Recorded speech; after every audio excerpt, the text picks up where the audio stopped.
Tere tulemast vaatama taas Kirkuse kiituseks sarja järjekordset osa.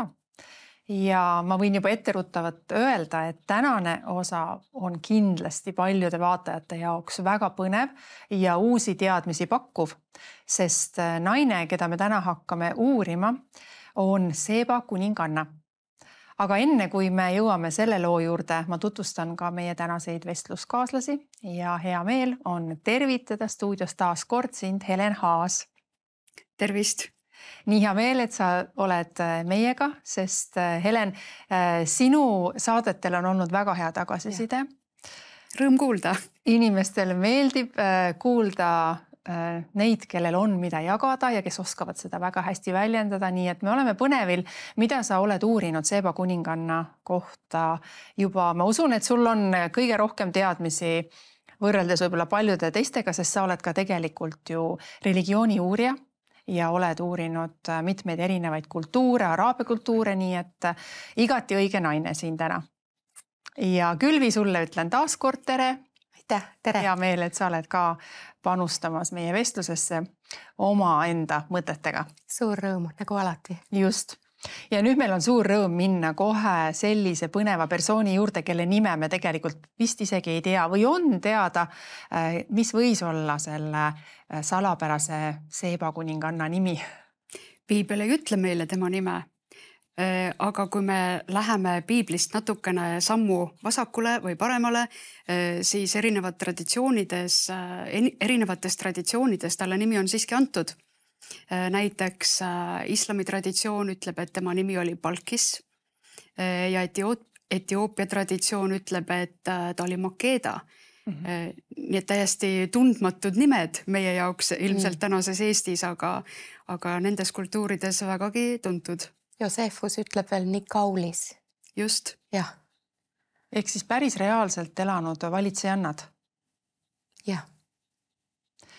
Tänane tegelane ei ole siis mingisugune legend, vaid me võime arvata, et ta on reaalselt kusagil riigis olnudki valitseja ja on ajaloolised allikad ju täiesti ka dokumenteerinud selle visiidi või kuidas suhtuda üldse sellesse loosse piiblis? Tegelikult on niimoodi, et väga palju ajaloolisi allikaid selle visiidi kohta ei ole.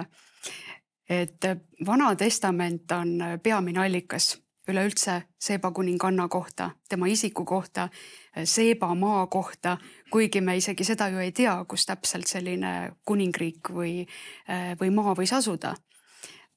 See lugu piiblis, mida me võime lugeda, eks ole, Vanast Testamendist, ta on küllaltki lühike, aga ta on küllaltki detailide rohke samas.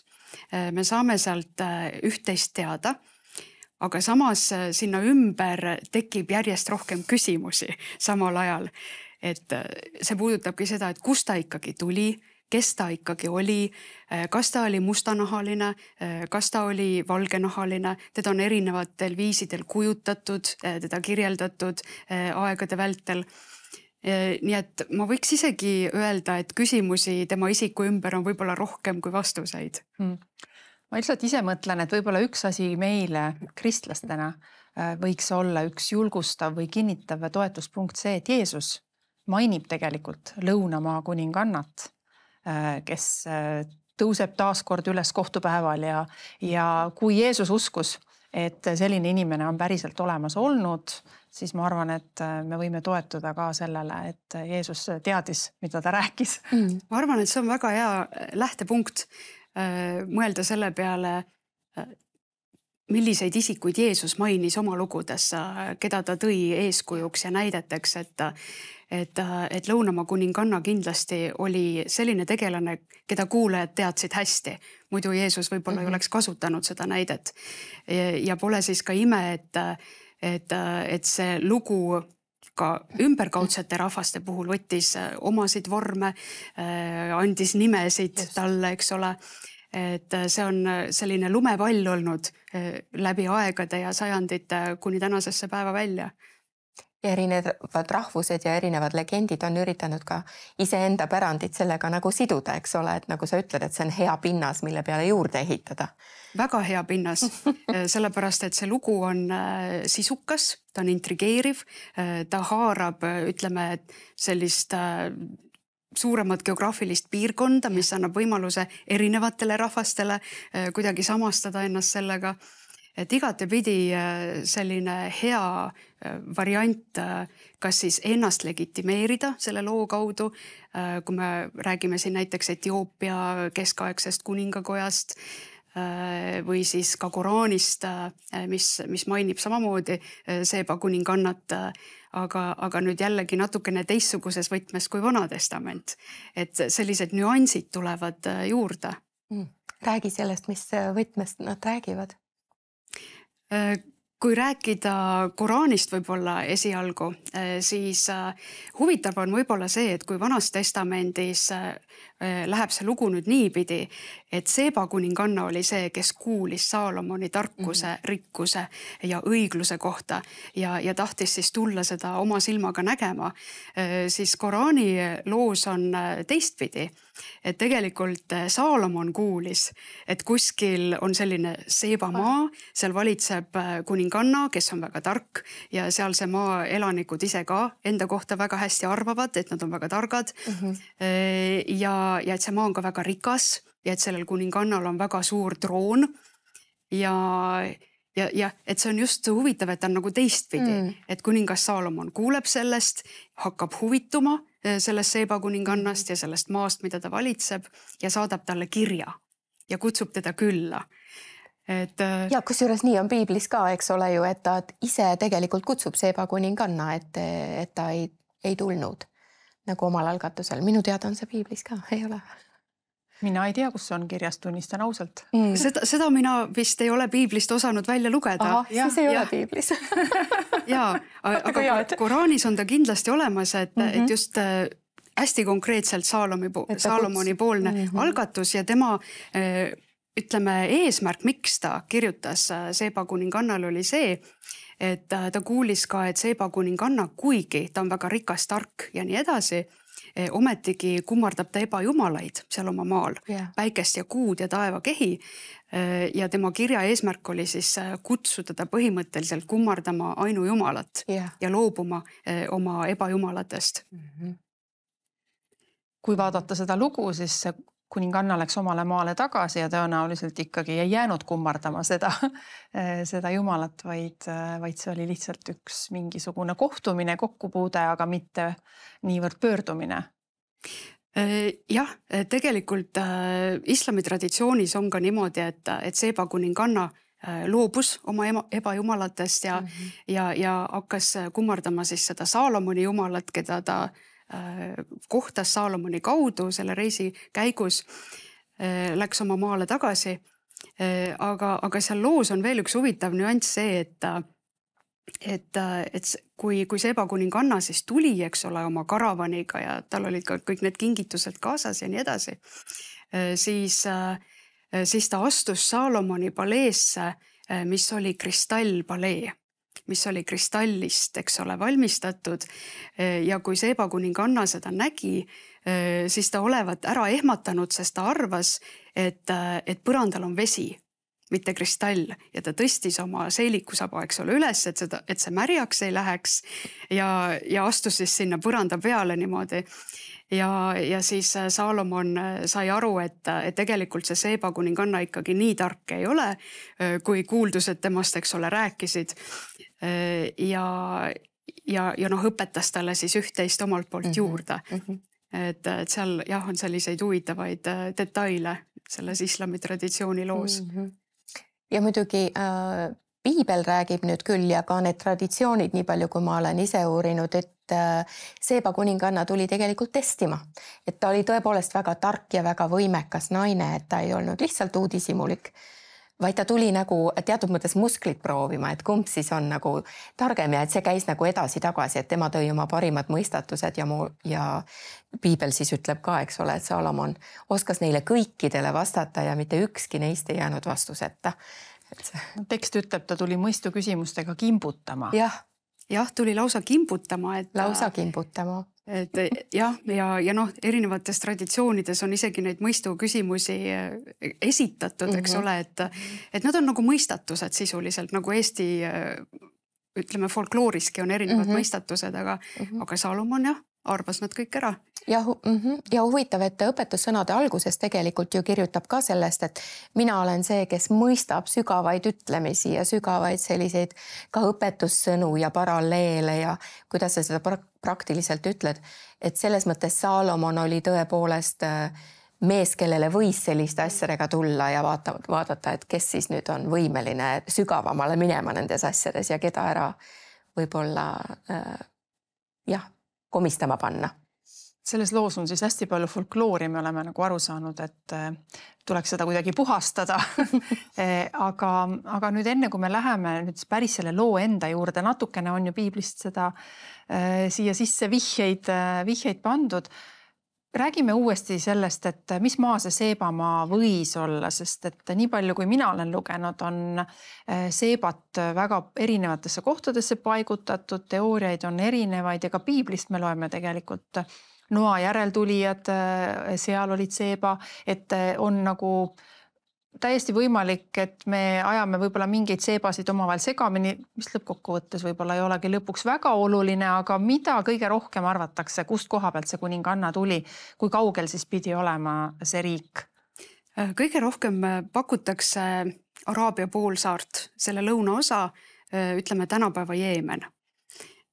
Kuna seal asub sarnase nimekujuga sadamalinn Saba ja kuidagi on seda sellega seostatud läbi aegade päris tõsiselt. Ja kui mõelda näiteks selle karavani peale, millega Seeba kuninganna, eks ole, tuli, nende kingituste peale, mida ta tõi, et ta tõi palsameid, ta tõi kallist kive, ta tõi kulda, et need annid looduslikult just nimelt selles piirkonnas on väga kättesaadavad, eriti mis puudutab kallist kive, erinevaid mineraale. Jeemen on selle poolest väga rikas. Ja teine koht, millega nüüd küll hiljem hakati seda Seeba kuningriiki seostama, on siis Etioopia. Ja see on ilmselt sisse tulnud nüüd alates 1. sajandist, kui juudisoost ajaloolane Joosefus kirjutas roomlastele, eks ole, juutide ajaloo ja kirjutas siis muuhulgas sinna sisse ka Seeba kuninganna külaskäigu Saalomoni juurde. Ja tema siis seostas Seeba kuningannat Etioopiaga ja Egiptusega.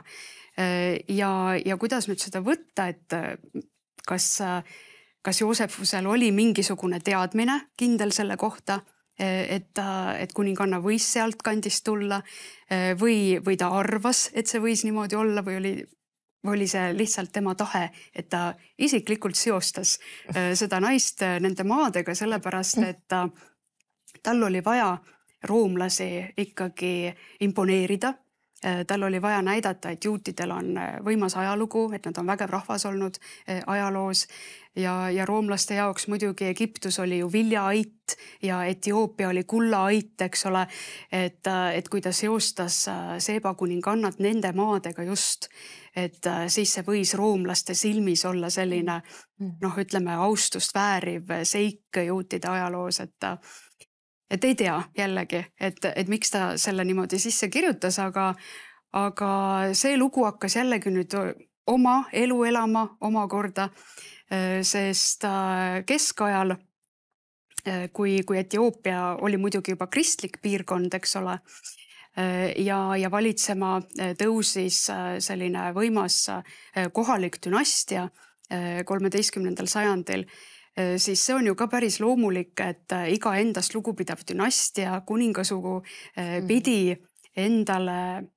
kas siis leiutama, kui neid ei olnud, või siis seostama ennast millegi auväärsega, et midagi seal kaugest minevikust on sellist, mis toob siis sellele dünastiale kuulsust, mis legitimeerib teda rahva silmis. Ja nii siis tõusiski esile see traditsioon, et 13. sajandil valitsema asunud Etioopia kuningakoda on pärit kellestki muust kui kuningas Saalomonist ja Seeba kuningannast. Et see on nüüd see lugu. Ja see on lugu, mis Etioopias tänase päevani on väga tugevalt juurdunud. millesse suhtutakse tõsiselt ja ei kahelda. Et kui lugeda ka seda Gebrana kasti, mis on siis Etioopia, ütleme, selle kuningasoo selline lugu või kirja pandud pärimus, et siis seal on kõik väga hästi näha, mismoodi Seeba kuninganna läks Saalomonile külla ja tuli tagasi mitte üksi, vaid koos poisiga, kelle ta siis kodus sünnitas. Ja isa siis oli Saalomon.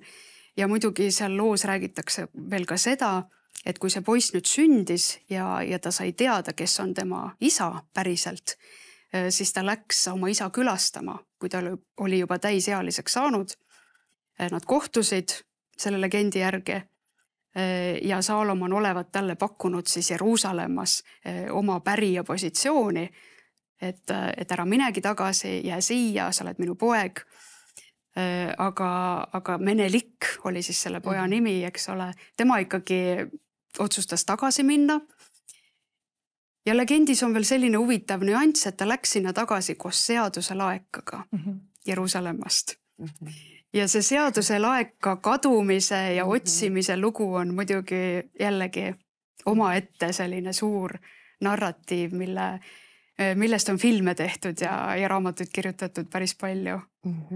Aga see Gebrana kast on ka eesti keelde tõlgitud lihtsalt infoks, et Johannes Esto Ühingu kirjastus on selle välja andnud, nii et seda lugu tegelikult saab eesti keeles lugeda. Ja huvitav on see, et ma lugesin, et Etioopia ortodoksi Tevahedo kirik väidab tänapäevane, et Aksumis meie emanda Sioni Maaria kirikus hoitakse lepingu laeka originaali ja pärimuse järgi viidud siis laeka käsutahvlid Kristuse eluajal tema juurde täiendamiseks ja iga Etioopia kirik saab alles siis kirikuks, kui kohalik piiskop sellele käsu tahvlite koopia üle annab. See on tõesti nii, et Aksumis Maaria kirikus väidetavalt siis ongi Jeruusalemma templi seaduse laegas, mille Menelik olevat toonud. Mitte keegi ei ole seda näinud kunagi, sellepärast, et seda hoitakse ülimalt suure saladuskatte all, peidetuna seal kiriku kuskil ruumides, eks ole, et ainult teatud inimesed, kes põlvest põlve, eks ju, saavad selle positsiooni hoolitseda selle seaduse laeka eest, et ainult nemad on siis seda näinud. Aga nagu sa ütlesid, siis igal kirikul, mis on kirik, eks ole, et nendel on selle seaduse laeka koopia olemas.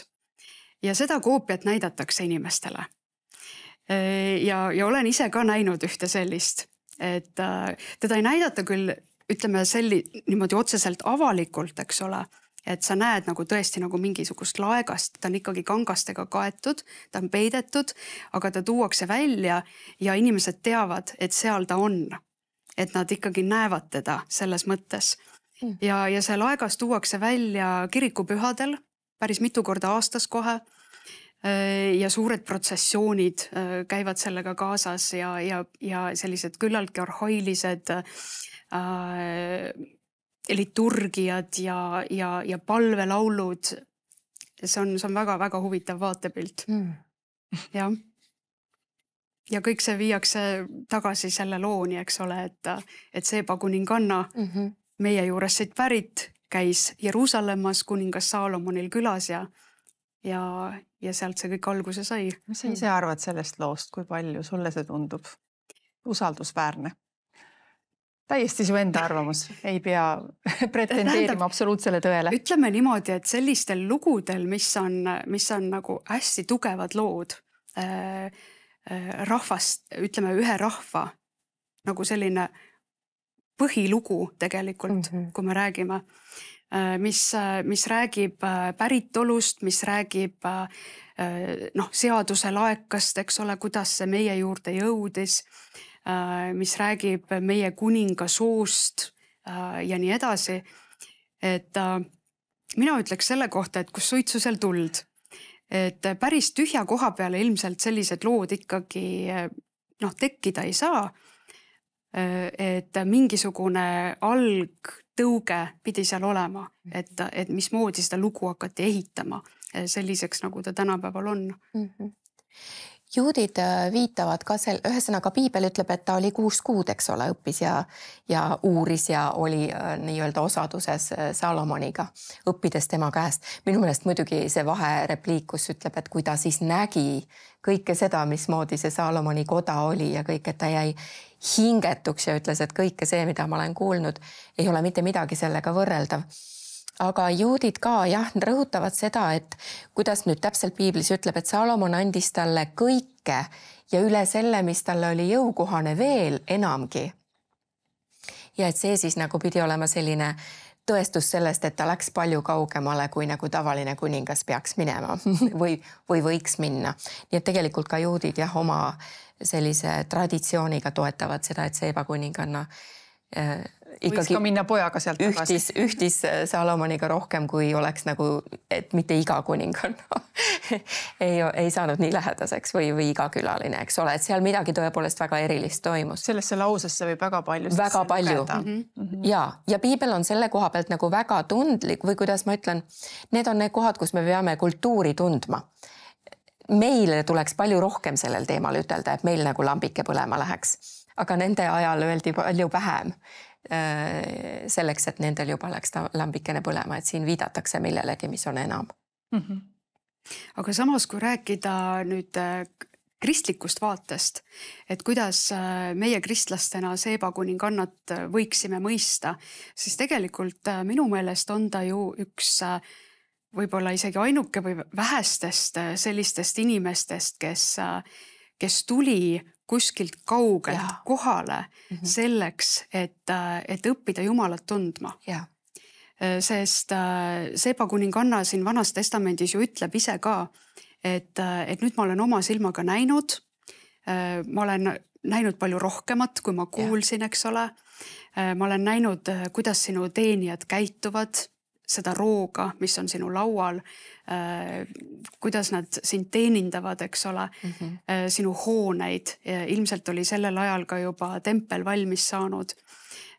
Ja ta ütleb, et ma kiidan Jumalat selle eest, et ta on sinu selle rahva kuningaks pannud, et ta on andnud sulle sellise tarkuse, eks ole.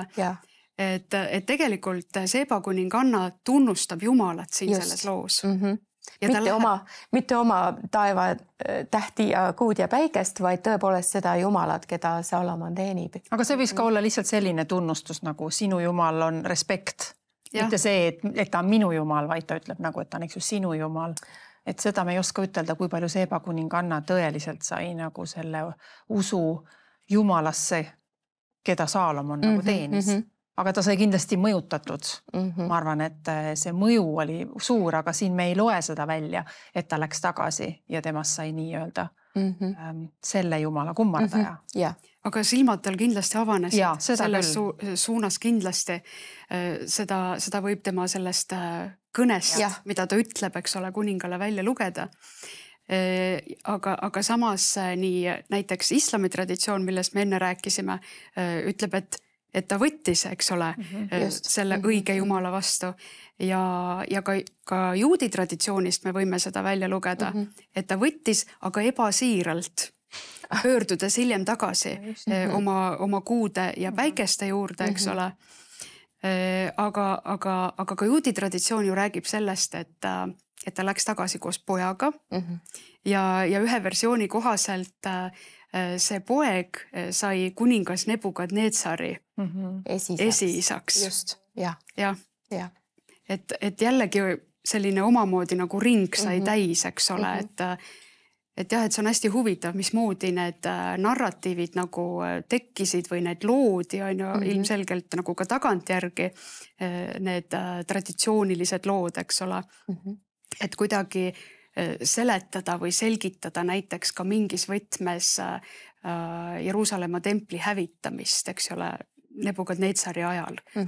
Et kui mõelda nagu niimoodi edasi, et siis võib väga päris kaugele jõuda lõpuks. Ja Egiptuse ortodoksidel on ju ikkagi veel täiesti oma kaanon, teistmoodi piibel tegelikult, eks ole, et nendel ei ole mitte tavaline ortodoks, vaid neil on enda täiesti. Etioopia, jah. Etioopia. Et selles mõttes tõesti, neil on väga sügav kristlik, nüüd mingi juur on kuskilt käima läinud väga ammu. Muud me ei tea. Aga tagasi tulles selle juurest, et kauge maa naine tuleb ja otsib tarkust. See mulle meenutab õpetussõnade algust, kus ta ju ütleb ka, et selle nimel pane kõik oma pärlid ja oma kallidused, mitte ükski asi ei ole rohkem väärt kui see, et sa otsid tarkust kogu oma väega ja kogu oma hingega, eks ole. Et selles mõttes on küll midagi, mida piibel nagu väga hindab Seeba kuninganna juures ja mida ka võrdumina pagan rahvastest üldse võib vaadata. Et tuleb üks nii-öelda pagan kuninganna ja ütleb appi, aga kõik minu jumalad ei ole mitte midagi sellega võrreldes, mida ma siin olen näinud. Ja ta ütleb, et tõepoolest, et ta hingeõhk jäi seisma. Et kõik, mida ma olen kuulnud, on vähem kui see, mida ma siin praegult näen ja ometi mulle räägiti poolt sellest, mida ma praegult siin näen. Et see on ka võrdum sellest, mis on tõepoolest meie jumala rikkus selle ees, mida maailm pakub ka väelistele ja tugevatele ja suurtele, et meiegi võiksime enda jalge alla võtta selle, kus on nagu päris tõde ja päris tarkus. Nii mõnegi miili selle nimel, et mitte jääda püsima kuskile, kus meil on lihtsalt mugav või tuntud piirkond juba. Et seda just Uues Testamendis tuuakse nagu välja. Jah, ja selles võtmes me võime tõesti aru saada ka seda, et Seeba kuninganna panigi kõik välja, mis tal oli. Ta isegi riskis palju ka sellepärast, et me küll ei tea, kus see Seeba kuningriik oli, aga ilmselgelt see teekond oli pikk. Ta tuli karavaniga, ta tuli kõige hea ja paremaga, mis tal oli, eks ole. Kalli kaubaga. Kalli kaubaga. Ja sellised teekonnad tollel ajal ei olnud sugugi lihtsad teekonnad. Veel ütleme sellisele auväärsele inimesele, nagu ta oli, eks ole, kuninganna. Et sellega kaasas käis kindlasti väga suur kaaskond ja väga kallis oli see ettevõtmine. Ja ta jäi pikaks ajaks, eks ole, Jeruusalemma, et see ei olnud nagu tuletoomise visiit, vaid ikkagi ta veetis seal aega. Ja ilmselt täpselt nii kaua, kui tal oli vaja veeta, eks ole, ja mis oli ka viisakas. Et ta sai täpselt teada seda, mida ta tahtis teada, nägi seda, mida ta tahtis näha, et jõuda siis iseeneses nagu mingisugusele veendumusele selle Jumala kohta, kes oli sellise targa mehe lasknud troonile tõusta. Ja võib-olla seda tasukski rõhutada ka, et tegelikult tarkus oli alati nähtud kui jumalate and. Jah. Selles mõttes, kui ta ütleb, ma vaatan seda, kus ta ütleb salm 9, on see tema kiitus, eks ju, kus ta kiidab Jumalat. Kiidetud olgu issand su Jumal, kellele sa nõnda meeldisid, et ta pani su Iisraeli aujärjele. Sellepärast, et issand Iisraeli igavesti armastab, on ta sind pannub. Et ma isegi ütleksin, et ta tõepoolest adub, et see Jumal on kõige vägevam Jumal, kellele on selline and antud sellele mehele ja sellepärast on ka Iisrael nagu läbi armastud. Et see näitab ka Iisraeli suhtes armastust, et Jumal on sellise tarkuse välja kallanud nagu nende kuningale. Et me unustame ära, et tihtipeale kõik need asjad, mis meil on võib-olla maised, neil oli alati see, et kas Jumala, kõige kõrgema Jumala arm peab olema sinuga, kui sul on selline võimekus niimoodi valitseda. Ja minu meelest on väga huvitav, et ta piiblis tõesti, nagu sa ütlesid ka, et ta ei märganud ainult rikkust ja ilu templi suhtes, vaid ta nägi nende omavahelist suhtlemist, seda, kuidas nad istusid ja kuidas nad teenisid. Ja kui nüüd lihtsalt võib-olla ette kujutada, et see ei olnud lihtsalt tehniline, et ma olen väga korrektne, vaid selles oli, minu meelest inglisekeelne piibel isegi ütleb, et selles oli arm ja nagu elegantsus. Et selles oli midagi enamat kui see, et ma teen hästi oma kuningale töö ära.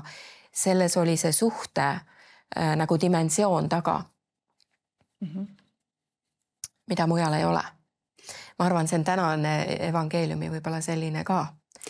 Ja kui tulla tagasi selle juurde, mida Jeesus ütles, eks ole, oma teenimise ajal, viidates siis lõunama kuningannale, kui inimesed nõudsid tunnustähti Jeesuse käest, et tee meile nüüd see tunnustäht, et me saaksime aru, et sa oled Jumala poolt saadetud ja et sina oled see, eks ole, kes pidi tulema ja nii edasi, siis Jeesus põhimõtteliselt rääkis neile selle võrdumi ja rääkis neile sellest Lõunamaa kuningannast ja ütles, et vaadake teda, eks ju, et tema läks ja sai aru, eks ju, ja ta tõuseb viimsel kohtupäeval üles ja tunnistab teie vastu, eks ju. Teie vastu, kes te ei ole aru saanud, kuigi te olete ka näinud. Kõike, just, te olete näinud, eks ole, kõike seda, mida tegelikult Jeesus tegi veel enamat, kui kuninganna nägi. Siin on enam kui Saalomon seisab. Täpselt, jaa. Mis muidugi viitab sellele, et ta sai osa Jumala aust, eks ole, või sellest päästest, et see on ka huvitav, eks ole, et ei tule ju kohut mõistma keegi, kes ei ole Jumala pallet kandev või Jumala iseloomu edasi andev. Et võib-olla see... Jaa, see on väga hea, et sa selle välja tõid, siis tõepoolest see nagu viitaks sellele, et see pagan tuleb valitsema. Tegelikult see ei õnnestu. Mõistis, kes see Jumal on ja andis Jumalale au ja Jumal on öelnud, et tema mõistab kohut, eks ole. Just, ja. Väga hea. Ma mõtlen siin juures ka veel, te ütlesite, et see tarkuse otsimine, eks on nagu hästi oluline võib-olla selline paralleel, mida me võiksime siit mõista. Teine asi on ju ka alandlikkuses õppimine, sest et Seeba kuninganna ei tulnud ju sinna nagu, ma ei tea, uksi lahti lööma, et mina siin olen ka tark, eks ju. Kuigi see oskas ilmselt küsida ja alguses võib-olla sa tahad ju näha, et kes see mees siis tegelikult on.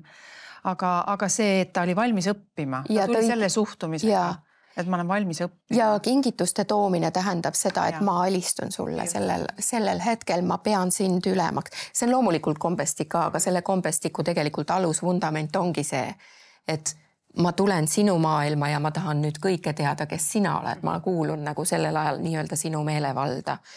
Et see kingituste rohkus mõlemad pidi tähendab tegelikult väga suurt investeeringut sellesse suhtesse. Ja kui me mõtleme Saalomoni ajastu peale üldiselt ja tema kuningriigi peale, mis oli ju, ütleme, juudi ajaloos võimsaim riik, eks ole, oma piirides, siis me ju ei tea, kus see Seeba riik oli. Võib-olla tal oli piir Saalomoni riigiga mingis võtmes, mis tähendab seda, et Seeba kuninganna teadis, et selline võimas riik kuskil seal on, eks ju. Ja see ei olnud ju ainult kahe isiku vaheline suhtlemine, vaid see oli, ütleme, valitsuste vaheline, see oli valitsejate vaheline suhtlemine ja need kingitused, mis kaasa võeti, need olid tänapäeva mõistes diplomaatilised kingitused, eks ole. Ja piiblist me võime lugeda, et Saalomon tegi talle ka kingitusi omakorda. Et selliseid kingitusi seal vahetati omavahel ja ilmselt ütleme selline poliitiline dimensioon on ka selles loos olemas kahe valitseja vahel. Aga mis on huvitav selle loo juures on ju see, et üks valitseja on naine. Mis on ikkagi väga eriskummaline selles ajastus, selles geograafilises piirkonnas. See tundub üllatuslik isegi ootamatu, kui seda lugu lugeda, et kus siis see kuningas oli, võib tekkida küsimus. Et me räägime kuningannast, aga kuningast me ei tea mitte midagi tegelikult. Et siin me võime jällegi spekuleerida, et kas ta valitseski üksi. Koraan ütleb, et tal oli võimas troon, kus ta istus, eks ole. Ja selles võtmes on tegemist ikkagi väga huvitava naisisikuga Vanas Testamendis, kellel oli võim, kellel oli tarkus, kellel olid võimalused, majanduslikud, poliitilised ja kes oli ka julge, kes tuli kohale, et seda kõike realiseerida.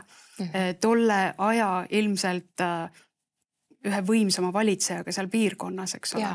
Et ta tõesti oli väga julge ja ta oli, kui me Vana Testamendi vaatame, et ta tegelikult on naine seal, kes ei ole ju juut, kes ongi pagan, nagu siin sai mainitud ja keda tegelikult ei määratleta meeste kaudu. Tal ei ole kuningat kõrval, me ei tea, kas ta oli abielus või ta ei olnud abielus, me ei tea, kes oli tema isa või vanaisa, et selles võtmes ta on justkui selline täiesti iseseisev naine selles loos, mis on väga erakordne Vana Testamendi kontekstis.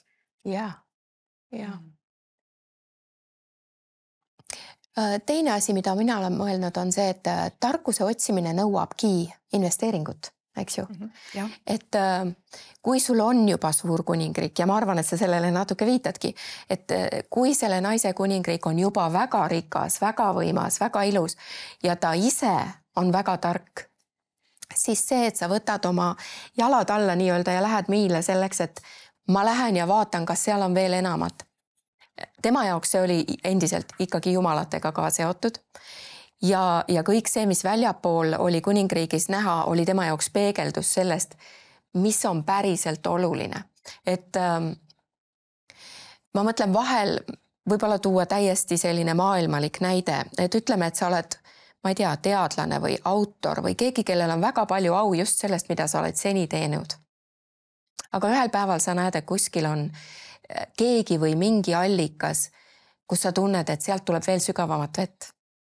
Ja ma võib-olla pean riskima sellega et mind ei peeta enam kõige võimsamaks autoriks või teadlaseks või filosoofiks, aga ma olen valmis oma elu selle nimel maha panema, et kätte saada selle, mis tuleb Jumalalt. Ja see meenutab mulle lihtsalt piibli sõna selle kohta, et kes armastavad tõde, need leiavad tõe ja tõde on ju Jeesus Kristus. Just. Et kui see naine, nii nagu teda piiblis on kirjeldatud, täiesti lihtsalt põhimõtteliselt läks otsima tarkust, siis ta leidis selle ja ta sai tegelikult kokku selle Jumalaga, kes on kogu tarkuse allikas. Et kui lihtsalt täiesti niimoodi ülevalt kõrgelt sellest perspektiivist vaadata, et siis on tõesti vähem oluline, kes mida, keda, kui palju kiusas. Põhimõte on see, et ta sai kätte selle, mida ta otsis ja võib-olla see on üks asi, mida tänasest saatest võiks sa vaatajale südamele panna, et ükskõik, kus sa oled oma eluteel, hästi julgustav ja võib-olla piibellik on tegelikult minna ja jätkata sügavama tõe otsimist. Et mitte rahulduda sellega, millega sa oled tänaseks harjunud või millega võib-olla isegi sinu reputatsioon on juba seotud, vaid et sa tead, et tõde on see, mis viib sind nagu päriselt päästeni ja päriselt sellise Jumala suhteni, mis sind kannab läbi kõigest. Ja. Jah, ma usun, et see on väga hea tähelepanek, mis puudutab tõe otsimist. Et teada seda tõde, isegi kui inimesed võib-olla ei oska teinekord sellele nime anda, et mis see tõde tema jaoks on. Aga see nälg tõe järele, see igatsus tõe järele, see on see, mis annab tiivad teatud olukordades. Ja ma usun, et see oli see nälg ja igatsus, mis Seeba kuningannal võis olla, täpselt nagu sa ütlesid. Et isegi mitte hoolides oma positsioonist ja reputatsioonist, isegi riskides, eks ole, sellega, aga et see tõe tundmine, see kaalub kõik üles ühel hetkel. Ta läks tagasi palju rikkamana. Täpselt. Niimoodi sellises rikkuses, mida nagu tal tegelikult siis varem ei olnud. Et ta sai Jumalaga kokku. Mul on kirjakoht Jakobuse 1.5. Kui kellelgi teist jääb tarkust vaja, siis ta palugu Jumalalt, kes kõigile annab heldelt ega tee etteheiteid ja talle antakse. Ja ma olen mõelnud seda, et jällegi Seeba kuninganna tegelikult sisenes Salomoni maailma öeldes, et ma tahan osa saada sellest ja osadus oli sügav, aga et meil on tegelikult püha vaimu läbi see sisenemise võimalus, tõesti seal, kus me oleme püha vaimu tempel, aga see ei tähenda, et meil on automaatselt, et isegi meie peame häid küsimusi esitama ja Jumala ees ootama ja tõeliselt uurima ja ta ütleb, ta annab meile seal, kus meil on puudust. Et kui on mingid elualad või kohad, kus me automaatselt ei tea või tunneme, et me peaksime õppima. Näiteks ma pean isiklikult ütlema, minu elus on olnud kohad, kus ma tunnen Jumala vaim ütleb, mine õpi seda, mine uuri seda, loe sellel teemal, esita küsimusi, tee endale mingid asjad selgeks ja mõne aja pärast ma näen, et see on Jumala poolt kasutatud mingiks otstarbeks. Et kui sellised kohad on, et see ongi elav suhe Jumalaga, kes viib meid tegelikult selle Jumala tarkuse sügavustesse. Et see joomise võime isegi on võimeline tegelikult kasvab. Et algul võib-olla on ebamugav, aga hiljem see hakkab su hingele väga maitsema ja see on just see, mida õpetussõnadki räägivad, et siis sul tuleb tunnetus ja sa õpid seda nautima. Jah, ja pole siis ime, et on rahvaid, kes kes on just oma juuri seostanud Saalomoniga ja Seeba kuningannaga, kes olid mõlemad väga targad ja kes janunesid tarkuse järele, tõe järele ja peavad neid siis just nimelt oma esivanemateks. Sellepärast, et Etioopia viimane monarh teatavasti ju 70-ndatel kukutati, mis tähendab seda, et kuni selle ajani usutavasti siis, eks ole, etiooplaste poolt valitses Saalomoni järeltulija seal. Ja et neid võib seal tänapäevaselgi leiduda. Aga võttes seda lugu siis nüüd kokku sellisel moel, et miks on see meie jaoks siin pühakirjas sees, siis me saame nüüd meie vestluse tulemusel, ma arvan, päris hästi mõista, et see lugu tõenäoliselt on päriselt sündinud, aga selle sõnum on meile see, et otsi issandat, ta ei keela sulle, ta tasub neile, kes teda otsivad kogu oma südamest, panusta sellesse Jumala otsimisse, tema tundmise õppimisse kõigega, mis sul on, olgu see sinu vara, sinu aeg, sinu annid, ja Jumal tasub sulle heldelt ja Jumal kingib sulle tõesti veel üle sellegi, et sa avastad asju, mida sa üldse ei osanudki võib-olla oodatagi. Ja tõesti tasub võtta seda pikka teekonda ette. Et kui me kujutame ette, nad ütlesid, et see võis olla vähemalt paar tuhat kilomeetrit, kuidas see Seeba kuninganna tuli. Isegi rohkem on pakutud, aga võib-olla oli natuke vähem. Igal juhul tulla kaamelitega ei olnud see kindlasti mingi lihtne reis. Ja vahel ka meie otsingud ei ole lihtsad. Et ka meie peame mõnikord päris palju takistusi, ma arvan, ületama. Aga Jumal tasub nagu rikkalikult neile, kes ei anna alla. Nii et see lugu on tänapäeva lugejale, ma arvan, täpselt samamoodi inspireeriv, kui võib-olla vanasti, kui loeti seda nagu üks ühele. Mulle hästi meeldib, mis sa Külvi ütlesid ka selle õpetussõnad valgel, et need read hakkavad elama hoopis uuel moel, kui sa paned selle näiteks Seeba kuninganna loo konteksti, kuidas tema vist täpselt samu asju tegelikult kuulda Saalomonilt. Just nimelt. Ja õpetussõnad 2, 4 ja 5 ütlebki, et jah, kui sa mõistuse appi kutsud ja tood oma hääle kuuldavale arukuse jaoks, kui sa seda otsid nagu hõbedat ja püüad leida nagu peidetud varandust, siis sa mõistad issanda kartust. Vaata see tulemus on issanda kartus. Ja leiad Jumala tunnetuse, sest issand annab tarkuse. Et Jumala sõna tõesti räägib sellest kogu aeg, et minu meelest Iokas ei räägi ka sellest, et Jumala ilmutus on otse kui pimedas maa all ja sa lähed sinna. Ja ta ütleb, sellel ajal, kui sa tarkust otsid, sa oled tihtipeale üksinda.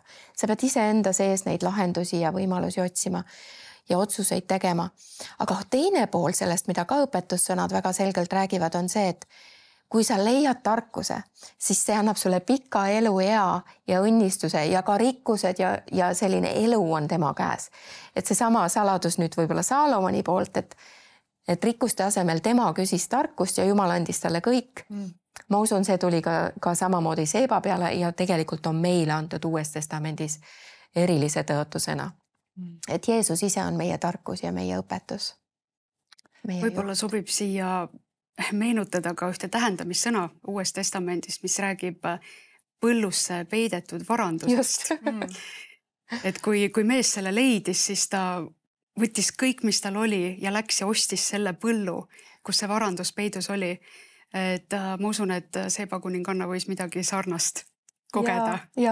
Ja suurepärane, aitäh teile, Helen ja Külvi. See oli väga rikastav vestlus ja hea televaataja, ma usun, et ka sina said enda jaoks nii mõndagi uut ja põnevat. Igal juhul aitäh, et sa oled meiega ja kohtume juba järgmises saates. Armas televaataja, loodan, et sul on olnud hea ja kasulik aeg meie seltsis. Toetades TV7 tööd, osaled ka ise hea seemne külvamises, mis võib olla õnnistuseks paljudele. Ole julge külvama, et ka lõikus võiks olla rikkalik. Aitäh sinu panuse eest!